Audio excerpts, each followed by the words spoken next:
Hello again, YouTube. Truth Man here. The channel is the No Matrix, No Simping, All Subjects channel. So let's get back into the race talk.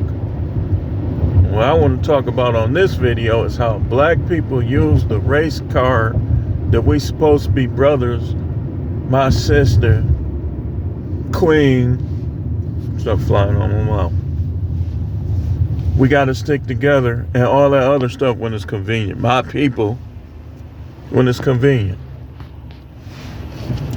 I judge people based on how they act towards me, not based on them being in the same ethnic group as me. So, what gave me the idea for this video? As usual, those of you that's been following me, you know that when I do my deliveries, I don't like to go to the hood. It's not because of fear. It's because of scamming, lying,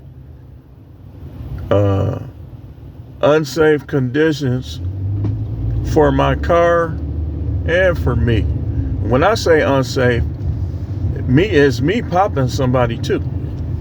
It ain't just getting popped, it's me popping.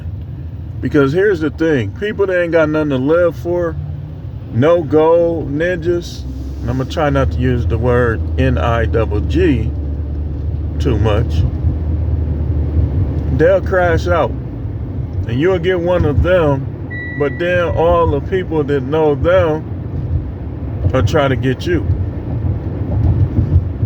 It's a waste of time. Having ops and beefing and rivaling and all of that's a waste of time. While y'all doing that, people from all over the world are coming over here becoming wealthy without selling drugs, without scamming. So what does that say about you and your mindset and your intelligence?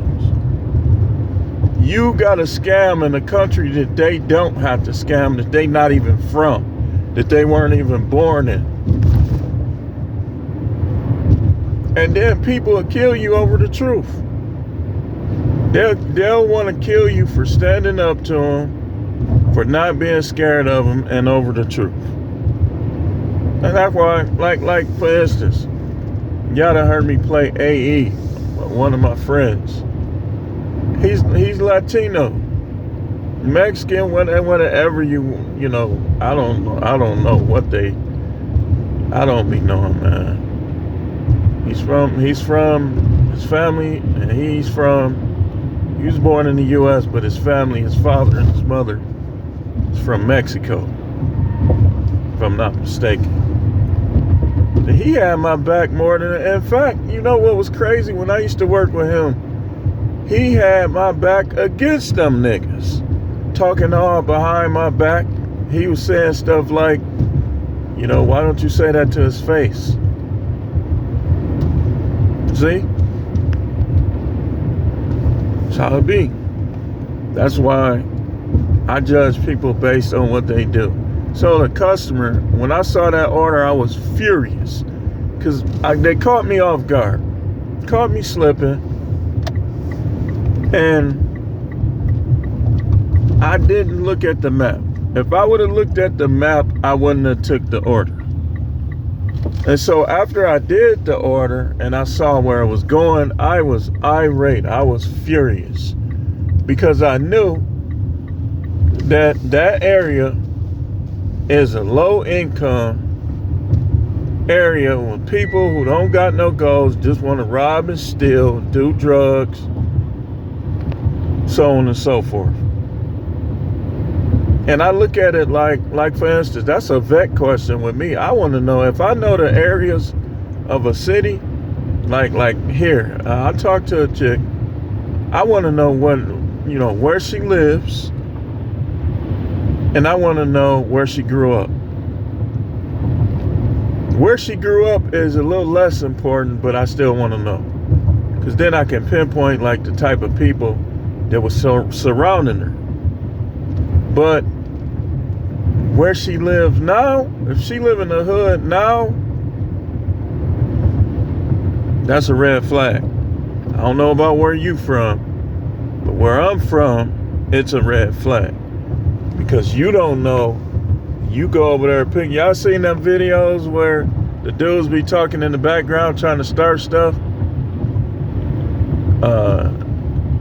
And he say when this girl live in the hood or something.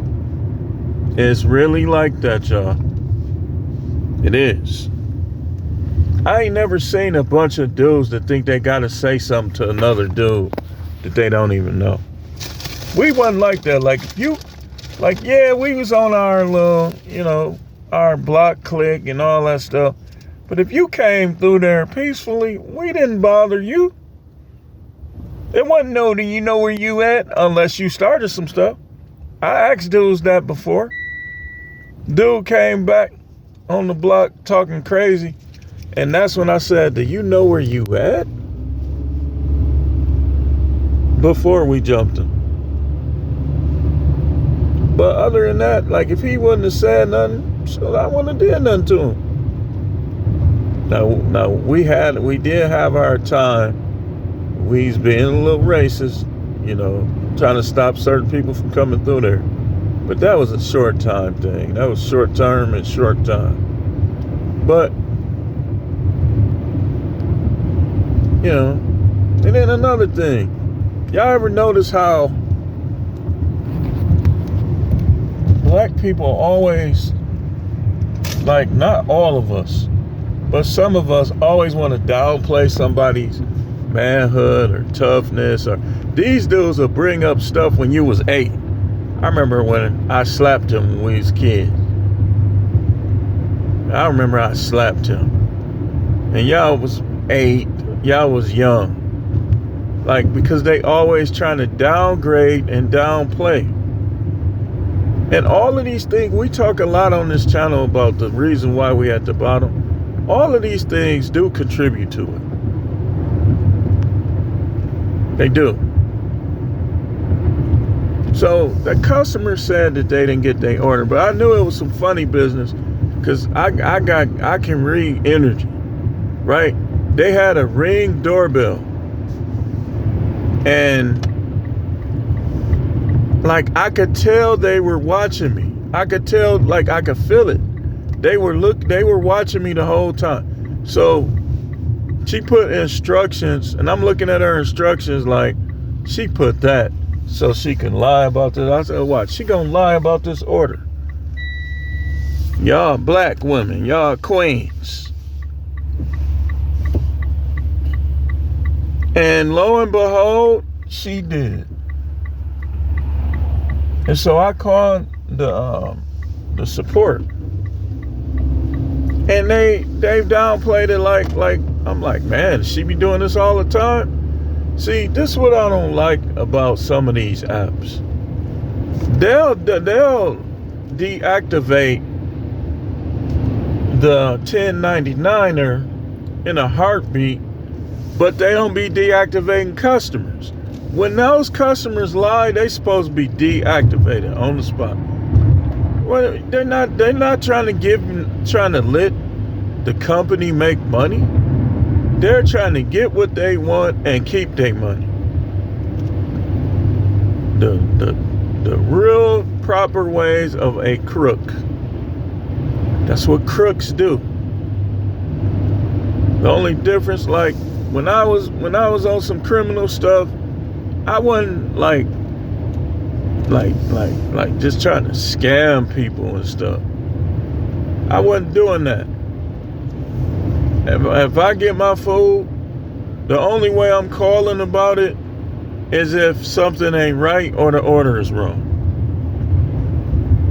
I'm not gonna say, hey, I didn't get it, even though back then was a different time. We living in the aftermath of the pandemic. So, but we use that as for convenience though. If I gotta punch you in the jaw, it ain't no we supposed to be brothers. If people will make threats towards you, and then the next day they expect you to forget about it. Yeah, I ain't gonna hold it against you right now, but I'm gonna watch you. I'm gonna be watching my back too. And I'm ready for you to try it, because we can make you expire. That's the thing about corrections. Like, you work in corrections and you might not even be there that long, and if you doing your job right, you gonna make enemies. Everybody ain't gonna like you. Like me, they respected me because I was genuine. I was real with it. But I did have a couple of dudes that they just gonna have a problem with you, period, because they can't stay out of jail. They don't like no staff. You got the ones that don't like no staff. You got the ones that like certain staff. Either way it go, being in corrections is dangerous because you don't know what frame of mind those guys are in. And sometimes, like in the case of where I used to be, your bosses can make it a little more dangerous for you with some of the things they do. Like, for instance, like we talked about this before, the phone situation. Man, if you know those dudes came from prison and they was using the phone freely, I don't see the problem. And they paying for it. They paying for it. It ain't like they letting them, like the other facility, you got calls for free. You just only got one. Sometimes you might have got over and got more than one. But in the jails and the prisons, they paying for their phone calls, man. They paying for it. So if they want to get on there 90 times, they should be able to do it. I really didn't care, but I just was trying not to mess the money up and get in trouble. But I still end up getting in trouble over that phone. What happened was, I told those guys, I was using it as leverage. I was like, okay, if y'all be cool, y'all follow the rules and stuff, I'm gonna let y'all do y'all thing on the phones. And so their thing is, they wanted it to be roles, because with the roles, it's less people going after that phone. I didn't have a problem with the roles, but they were saying that the roles that's not a phone list. But what was weird was the roles, the staff that wasn't on probation was doing that. It was like a thing where if they didn't like you, they policed you. Or if they didn't like you, or not that they don't like you, but you ain't nobody to them, they policed you more at that job. I got along with most of them, so I don't think it was a thing where they didn't like me. Some of them was trying to downplay the fact that I had just as much, if not more, experience in that line of work than a lot of them. So they was trying to downplay it because I was new there. And so every little angle, and it got annoying too. You knew the difference between the ones that was trying to help you and the ones that was just trying to downplay how you do things. It was easy to tell. And that was mostly blacks. Mostly. But the turnover was high. Why? All black people? How is the turnover so high? I'm going to tell you why. Because people use that race stuff for convenience, man. That's why. I done had a couple jobs being around mostly black, and some of them was disasters. The last facility within the county that I worked at wasn't as bad. It was some stuff, but it wasn't as bad as there. That was terrible. But even there, it was a lot of people that was cool, good people. It's just like I said, the double standard was throwing everything off. I wanna come on you for everything. Like a white army guy, military guy that I was in training with. I saw him at his apartment building doing a delivery. And he told me, I told him what happened. He said, they didn't say that to me. He said, I practically suplexed the dude with the same lieutenant that was telling me not to touch him. Now, I got a problem with that, because either you was underestimating me or you was trying to tell me wrong. I got a problem with that, because it's like he didn't want me to shine. He didn't want me to look like, so he let dude put hands on people. He didn't tell him not to break up fights. Look, man, you don't know me, and I want you to see this video. You definitely don't know me. Or you a hater. Maybe I look like somebody that banged your wife, if you even got one. But he was telling dude one thing and me another thing, and we was in training together. Even though he was there 8 months prior to me. But yeah, man, I'm gonna close this out. I really don't even feel like talking about this right now, because it's just too many situations where I'm looking at the behavior of those which I should be united in cahoots with, and it's disappointing. Sometimes I'm learning, man, you got to do them like this.